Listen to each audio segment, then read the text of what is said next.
Les gens, les boxeurs comme Steve vont faire très agressifs. Ils ont ces t-shirts un peu à la Tyson, là, les shorts du four. Et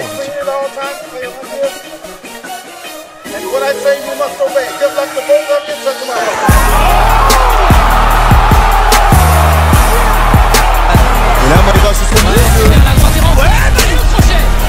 c'est un vrai coup au fort. Et ouais, le crochet au foie, il a touché. Là, c'est un vrai coup au fort. Pendant Bidouan, encore un rouge.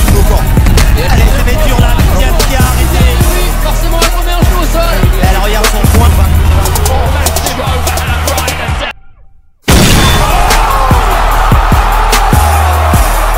Ça va dans tous les sens, la part des deux boxeuses. Et tout ça par les bons points. Elle a touché par les bons points. Elle a du mal, Viviane. Et elle a du mal à récupérer.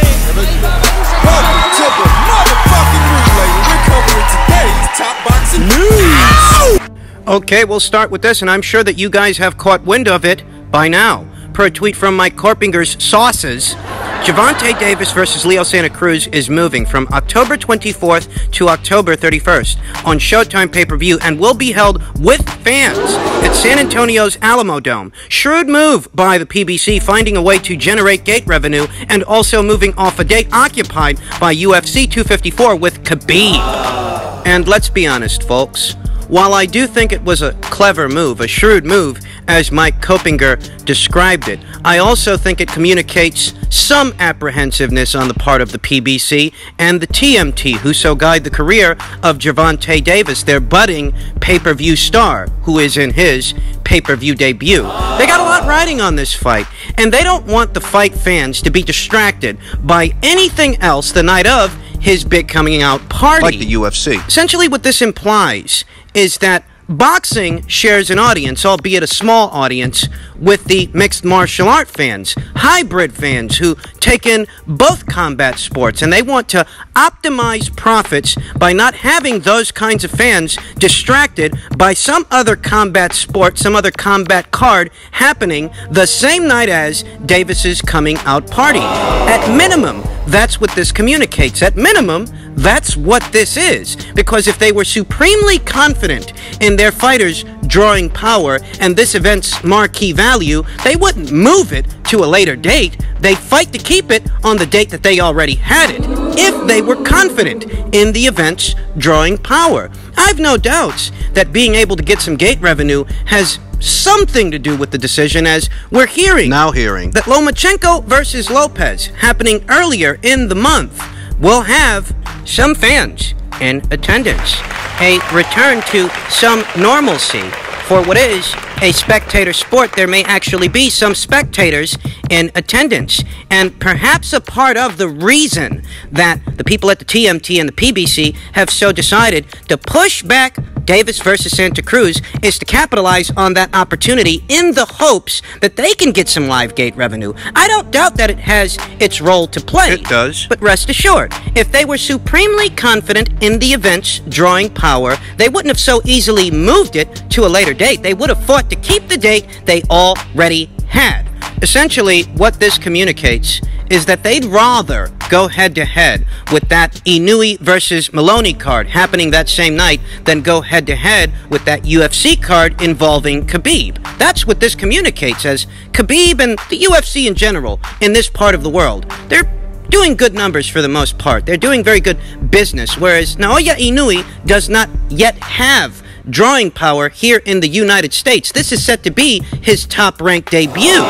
In that situation, the PBC and the TMT rather go head-to-head with a guy making his U.S. debut than the UFC that does pretty good business here in the United States. I mean, don't overstate the role of that gate revenue that they might be trying to capitalize on. We're not talking about a capacity crowd of 20,000, 15,000, or even 10,000. No. We are talking about a very limited audience, and I have no doubts that premium pricing for whatever seats become available will be the option. A couple of seats for a couple of high rollers. Not many. But don't overstate the role of this as far as why they decided to move from the 24th to the 31st. I told you guys weeks ago that it's not at all encouraging for Gervonta Davis's pay-per-view debut that a big UFC card is happening that same night. Gervonta Davis, in many circles of boxing fans, is viewed as a social pariah, a guy who avoided fighting the best for years now in Vasyl Lomachenko and several other fighters. I mean, it's not just Vasyl Lomachenko. People tend to forget that Gervonta Davis was in the same weight class as Miguel Berchelt, the same weight class as Masayoshi Ito, the same weight class as Tevin Farmer. He's currently in the same weight class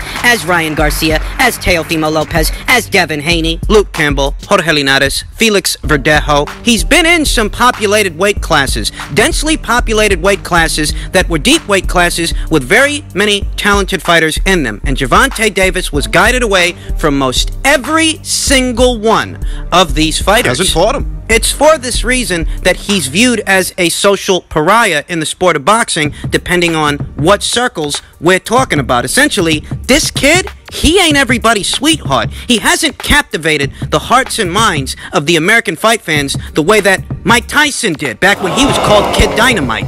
Everybody ain't sweet on Gervonta Davis. Hell, I'll go as far as saying that he hasn't captivated the hearts and minds of the American fight fans the way that Oscar De La Hoya did, or the way that Felix Trinidad did, the way that Miguel Cotto did, Floyd Mayweather, back when he was called Pretty Boy Floyd. He hasn't. To that extent, Gervonta Davis is not on par. He has not captivated the fight fans' hearts and minds here stateside the way that those fighters did. So rest assured, it is critical that the night of his big pay-per-view debut, there be no distractions. They need all the buys they can get.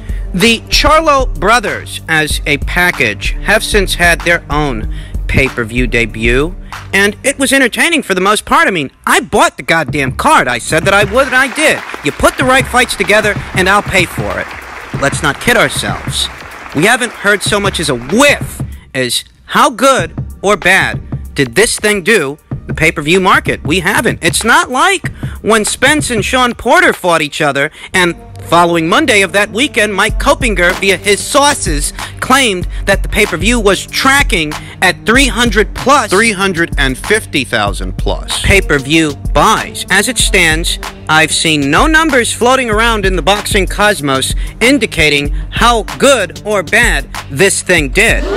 And in this business, that silence is deafening. The hierarchy of thought there is, if you had something to brag about, you'd be bragging about it. You're not saying anything. Oh, that can't be good. But I won't jump to conclusions. Let's just wait and see what it did, assuming those numbers are ever even revealed. There is a feeling among the fight fans, the boxing fans, a feeling of embarrassment that in some ways boxing is bowing down to the UFC, taking a backseat to them as a result of this news, that if boxing really were on the up and up, they wouldn't have to make a move like this one. I understand that feeling, but fights like this really are a part of the problem, aren't they? Davis versus Santa Cruz is in no way, shape, or form the best versus the best. And whatever intrigue this fight yields, it's not intrigue for the right reasons, it's for the wrong reasons. The only question mark over this fight isn't so much who wins, but whether or not Gervonta Davis can make the weight healthy. Now, the people at the TMT assert that he can, and he is. If you say so. But if there's any intrigue associated with this match, that's it. Because what this ain't is the best versus the best. Far from it. Leo Santa Cruz ain't the best guy at 130 pounds. He just got there, and he didn't even beat a top-shelf 130-pound fighter to become a champion. He beat Miguel Flores. It's not like he unseated Miguel Berchelt or someone of note, someone or something that would have generated some excitement. Far from it. Nobody's been excited to see Leo Santa Cruz fight for a long fucking time. And that's the guy that Gervonta Davis is set to make his pay-per-view debut against. Gervonta Davis, who is far from the best fighter, or one of the best fighters, at 130 or 135 pounds. He has not established himself as such. So when you think about what kind of fight this is, what kind of fight this really is, it makes sense that they would acquiesce, concede, and bow down to a UFC card, as the UFC has the unique ability to stage the best versus the best. Their best. It's basically because they're a promotion, a world within itself, a universe within itself. I mean, that's why they can do that, but better still, It works. it's an illusion, really, because what the UFC is doing isn't so much the best versus the best, but their best versus their best. They don't have to enter into lengthy negotiations with some other outfit to match their best fighter, their best fighters, against someone else's best fighters. You know, UFC fighters aren't fighting Risen guys and Bellator guys and K1 guys, so on and so forth. It's just them. They're really only matching their best fighters against their own best fighters, whereas in boxing, the world is much bigger. There's more fighters. There are that many more outfits. More everything. The pool of options is a much deeper pool that spans the entire globe. But their audience is happy. They're getting to see the fights that they want to see. Their demands are being met, whereas the demands of the boxing fan are very much being ignored. There wasn't a demand to see Gervonta Davis fight Leo Santa Cruz. There was a demand to see both of those fighters fight other guys. That demand was not met.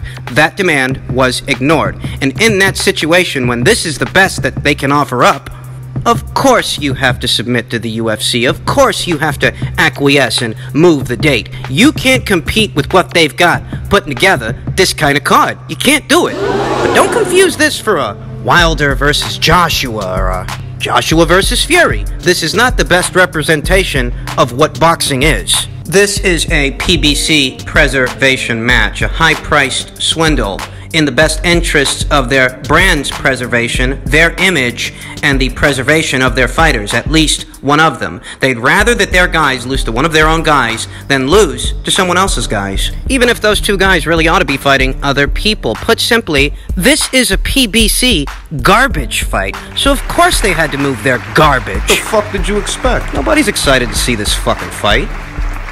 Moving on.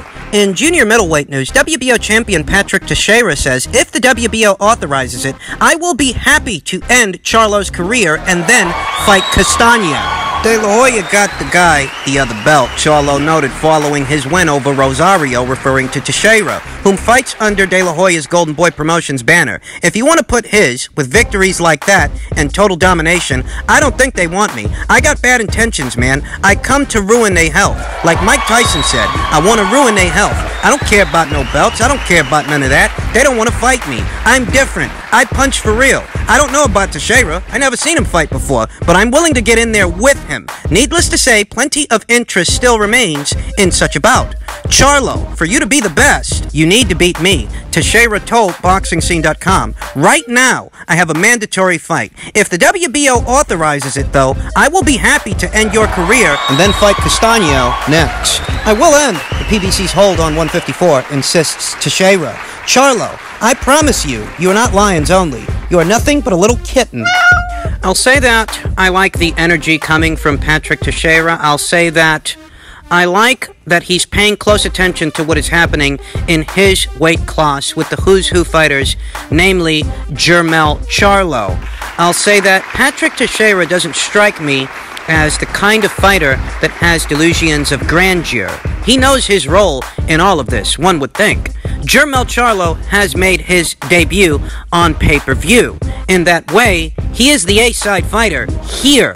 He is in possession of more world titles than Patrick Teixeira, having unseated more world champions than Patrick Teixeira. Jermell Charlo is the consensus #1 junior middleweight in the world, and I think that Patrick Teixeira knows that, and if he doesn't, he better get hip to the program.